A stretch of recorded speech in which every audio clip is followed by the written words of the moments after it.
Let's start with the Sugar Bowl. I'll start with Texas. I kind of have two takes on Texas, to be real with y'all. They already, in my mind, have had a playoff game this season. Now, it didn't end up being a playoff game by nature of Alabama also making the playoff, but we went into that game week 2 in Tuscaloosa.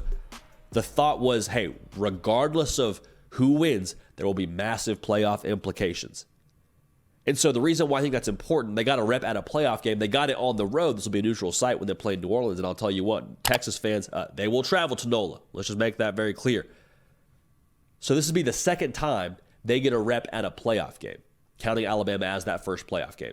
The second time you do anything, doesn't matter what it is, playing darts, throwing horseshoes, taking algebra, shout out to y'all, whatever you're doing, the second time, you're more than likely going to be better at it. Why?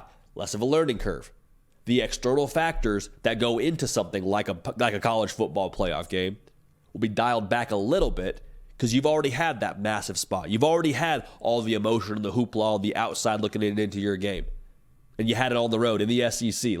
I think that means something, and I think that's going to give Texas tremendous composure from start to finish in this game. And then also Steve Sarkisian, he doesn't just have the playoff experience from this season, that game against Alabama, which again we're tabbing as a college football playoff-esque kind of game. He's got college football playoff experience from his time under Nick Saban. You work under the GOAT for a little bit, I promise you learn a thing or two. And I think that's going to benefit him, both the experience under Saban and his experience in the college football playoff in a spot like this. You're not going to see a whole lot of shaky hands from Steve Sarkisian. For everyone that's listening on podcast, I'm kind of doing the flimsy hand for you in front of the camera right now. You could put a glass of water on Steve Sarkisian's hand on 4th down and 1 in the fourth quarter. It will be balanced. That's how I feel about him. That's how I feel about Texas in this game. The composure they have will be massive by nature of what they've had to do to get to this spot and by nature of what Steve Sarkisian has done throughout his career to now be the head coach at Texas.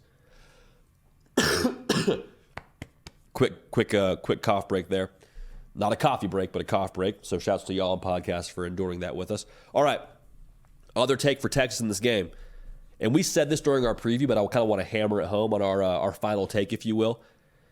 If this becomes a 10-point game in the second half for Texas, and they're up by 10 points, that is, I think Texas has the best opportunity to downshift and to pound the rock. If they get that hold on Washington, on Washington, and they find themselves kind of having leverage, it's going to be lights out.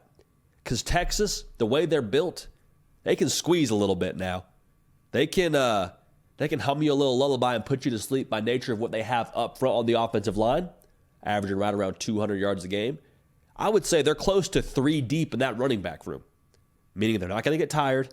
They're only going to get stronger as the game wears on. And if they're able to get a lead, like I just said, and sit on it, they're going to be more than capable and happy to do that. Washington, they could do that with Dylan Johnson, but I think Texas is better prepared to play a game like that in the fourth quarter or third quarter should they find themselves in that predicament. So that's kind of our final take on Texas as we move into the college football playoff for this upcoming Monday, I guess it is. Now, Washington, the great thing about Washington, man, to me, they are the Alex Honnold of this college football playoff. And for those of y'all that don't get that reference, Alex Honnold is a free solo rock climber. What does that mean? It means that he climbs mountains, but he doesn't do it with any cables. He doesn't do it with any nets. He just shows up there with a pair of shoes and some chalk and just says, let's get after it. Let's scale this thing. Now, why is that Washington? Alex Honnold has had studies on his brain to where when he is climbing up mountains and he is thousands of feet above the earth with nothing but his pinky finger holding him into that rock, his brain doesn't process pressure correctly. Like the part of his brain that's supposed to distribute the chemical that would cause you to feel fear, that doesn't work correctly for him. Same thing for Washington, man. They are 7-0 in one-score football games. 7-0. So when Washington's up on that mountain, looking down at defeat against a team like Oregon, like Oregon State, like a Washington State, like Arizona State, no flinch. They're cool. Talk to Michael Penix Jr., Kalen DeBoer after the game, and you watch them in those post-game interviews, doesn't matter. They just look so cool, so calm, so collected. Their amygdala, which is the part of the brain that produces fear. So a little bit of learning here for us on the hard count today. That's how they operate. So same thing in this game. If Washington does find themselves down by 10 points, if they do find themselves with the ball and down 3 and have one drive left to go, I think that actually favors Washington in that predicament. They do not feel pressure. They do not flinch. They have it all season long. They won't do it in the college football playoff. So best of luck to Texas, because that's going to be a bear to try and put them away for the Longhorns.